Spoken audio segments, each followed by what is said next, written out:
G'day, my name's Chris. Welcome back to the shed. Welcome to Flat Tank Friday for another episode. Back on the Douglas this week. Actually did something. Last couple of weeks I've shown you around the bike and we've had a close-up look at it.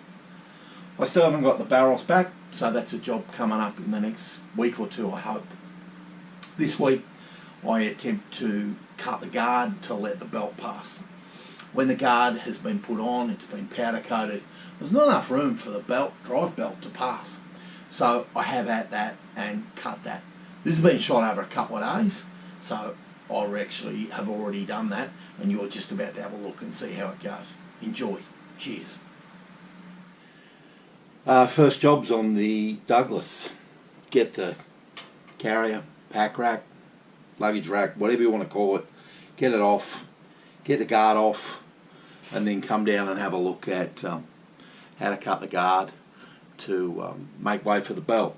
So I've got you set up on a tripod. I've never done this before, so let's hope this works out okay. First job, get this little carbide light off. Gonna put the fixing bolt back through it.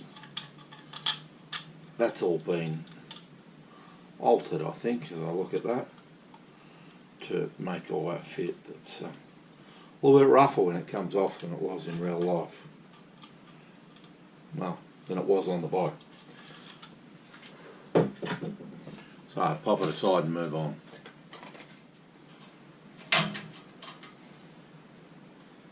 So there's one side out.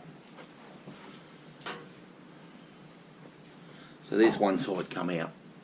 Now it shows me somebody's gone to some trouble here. I think these are stainless bolts. They've been polished. They've got flat washers each side and a spring washer. Now a lot of people would argue, no, it's not correct, that's not the way it should be. And, you know, to some degree I agree. However, to some degree, if they'd have had spring washers at the time, they'd have put them on. So I'm going to get this side off because it mounts here, mounts here, mounts here, and mounts here. And then we should be able to lift the whole lot off, including the number plate bracket, and that'll be cool. I'll bring you back after I've done that. Alright, looks like I'm nearly there. Did take a little bit, some of them were a little bit hard to get out. So I've removed bolts here, remove bolts here, and remove bolts here. I've taken the bolt out down this side. I'm just about to remove this one, and I'm hoping that the carrier will just lift away.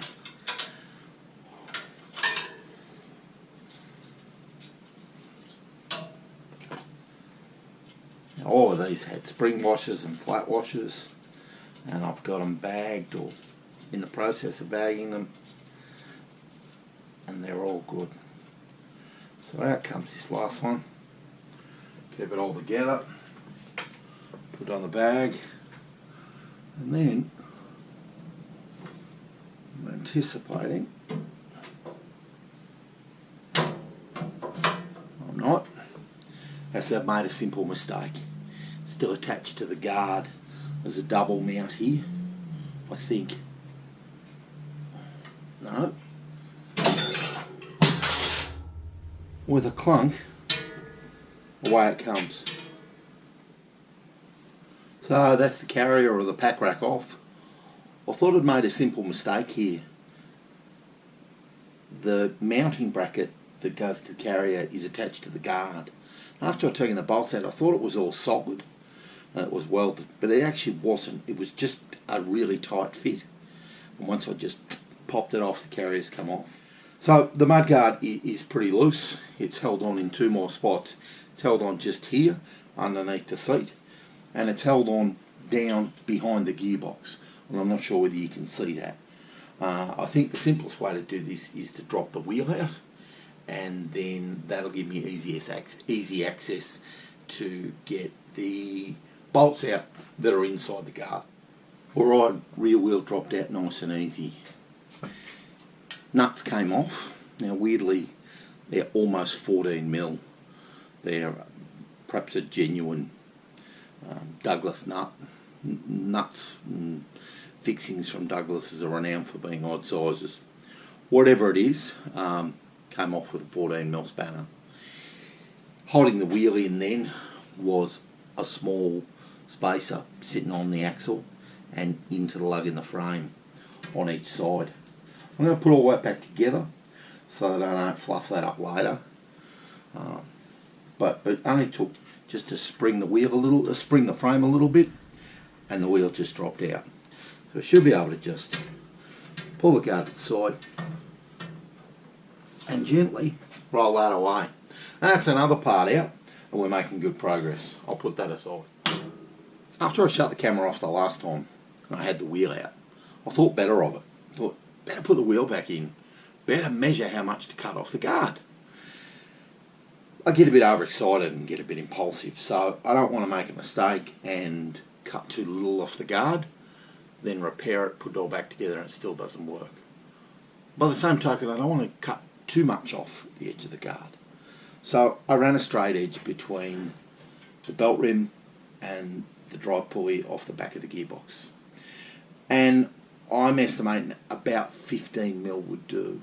I think 10 would probably do, but I'm going to go the 15 off the edge of the guard just to be safe. You can certainly get up and down movement, and you can get, I'm not sure about left and right movement, but they do move around a little bit. So I'm going to cut 15mm off the edge of the guard, and now I'm just going to take a height measurement and have a look at that, because you do get belt slap and it moves up and down.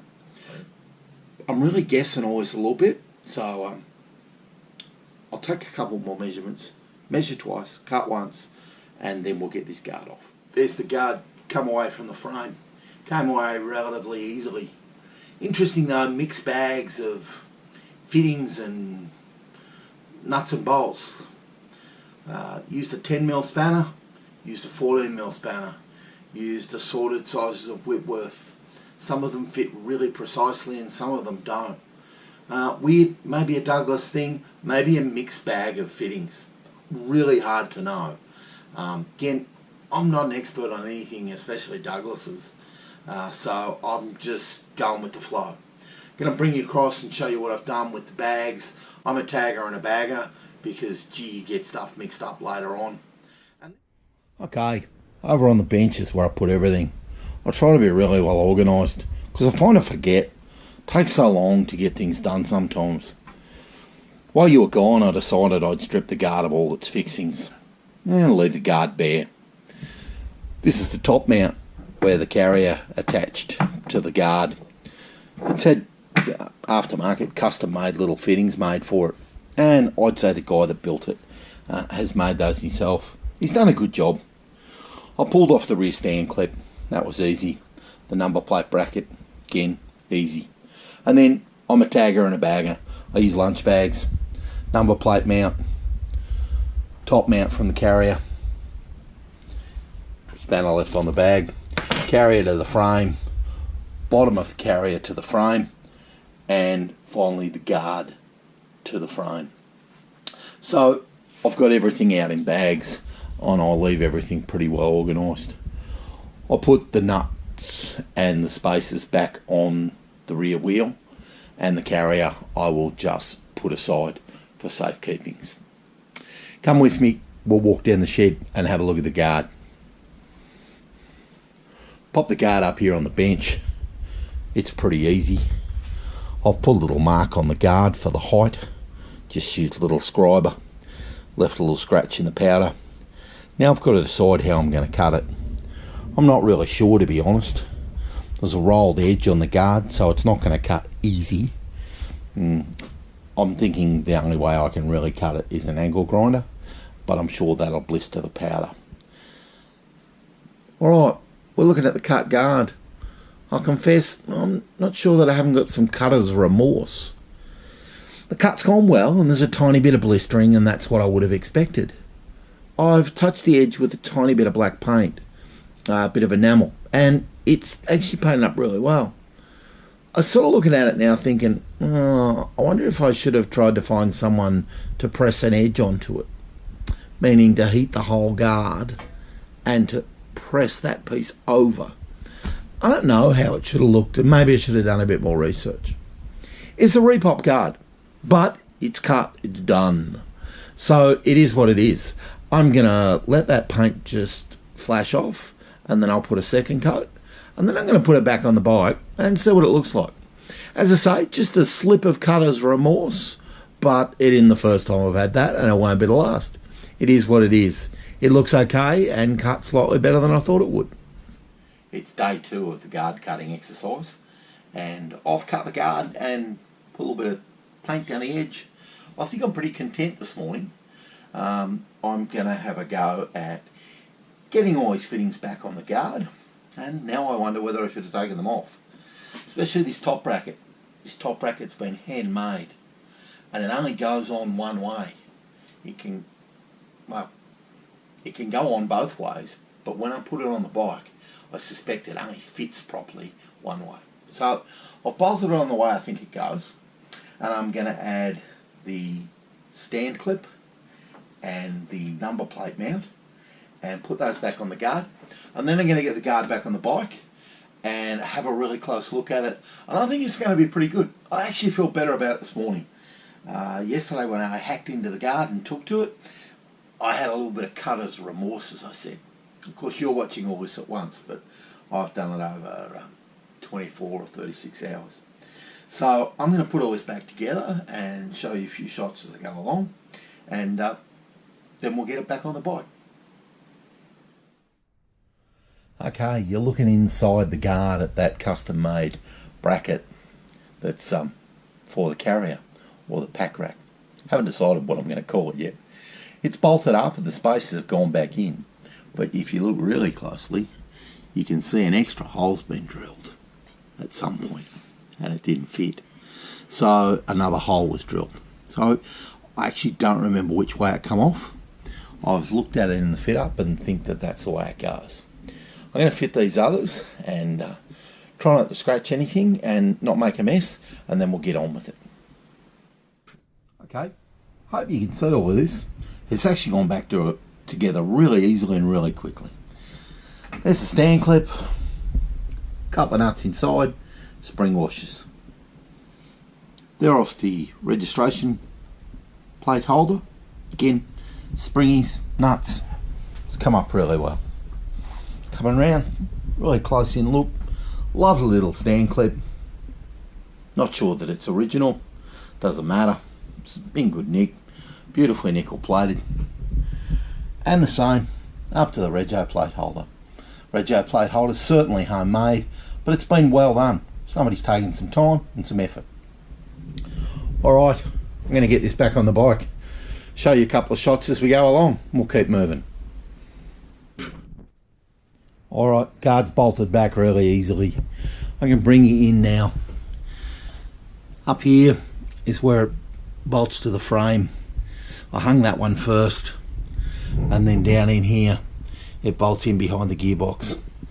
You can see how deep the guard is in the frame, and that area, just step you around the side, this area down here is really where the blister is. We'll go around the other side of the frame. Maybe you can see it a little bit clearer.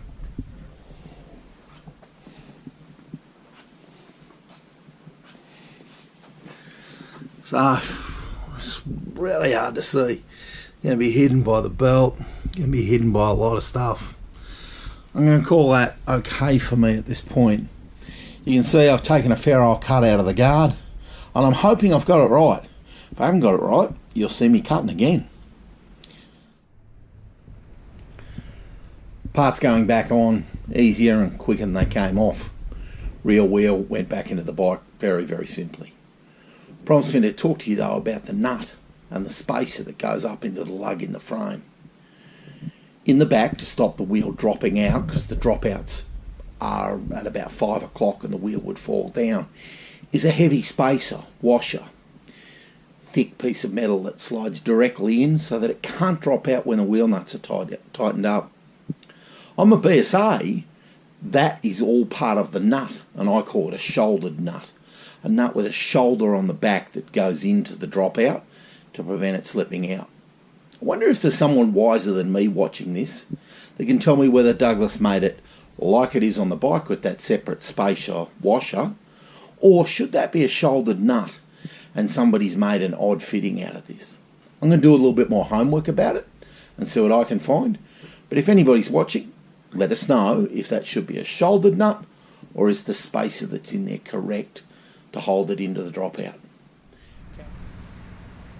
Alright, there's the carrier back on the bike, guards back on, and I've loosely put a power twist belt just to show you what it looks like and to show you that it pretty much clears, and my guesses were about right. I'll see if we can look over the top and look down the line of the belt. It's a bit hard to see, but I'm glad I cut the 15mm, not the 10. It does line up and it will clear. I appear to have plenty of head height in it, or top height. I have made that mistake before when cutting guards, to not get enough height, and the belt slap, so to speak, will slap the top. You live and you learn. So the power twist belt is pretty ugly and it's a little bit big, but it gives you an idea that everything now clears and the belt can run true without being interfered with. Hey, that's Flat Tank Friday over for another week. Actually feel like I made some progress this week. Shot this over a couple of days, so the t-shirt changed and the jeans and got a bit cleaner or a bit dirtier as time went. Cutting of the guard went pretty well. I think it's a good outcome. I'm not overly shocked or horrified. It achieved the purpose I want. Will a belt clear? Yeah, it will. So I've got to get a belt, got to get the barrels back on, got to fix the gear change to make sure that'll change efficiently. And I've got to get some levers. I've got cables in stock, so that shouldn't cause me a problem. Also got to get the manifold on, exhaust on, and build an exhaust pipe. A few jobs to do over the coming weeks. Hey, when you're looking at this on Flat Tank Friday, it's also Bendigo swap meet this weekend. So I'm pretty excited. Love getting up to Bendigo. One of the best swap meets in the southern parts of Australia. So I might take some footage there and maybe we'll have a look at that later on, or I might just put up a special video about what I see. There's always lots of projects, lots of parts and lots of fun to be had at Bendigo. You have a great weekend and I'll enjoy the Bendigo swap meet. Cheers, bye for now.